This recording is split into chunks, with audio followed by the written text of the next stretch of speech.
Hello friends, আসসালামু আলাইকুম।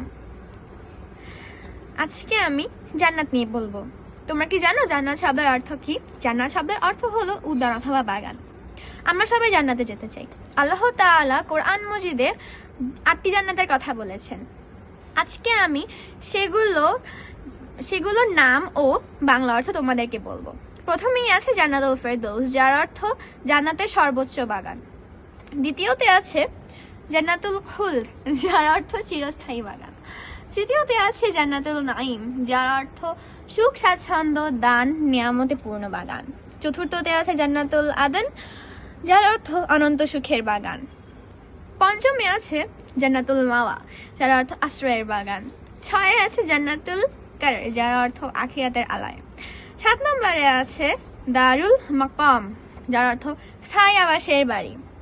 8 নম্বরে আছে দারুস সালাম, যার অর্থ শান্তির নীড়। আল্লাহ আমাদের কর্মের মাধ্যমে আমরা যেন আমাদের কাঙ্ক্ষিত জান্নাতে পৌঁছাতে পারি, সেই তৌফিক ও হেদায়েত আপনি আমাদেরকে দান করুন। আমিন।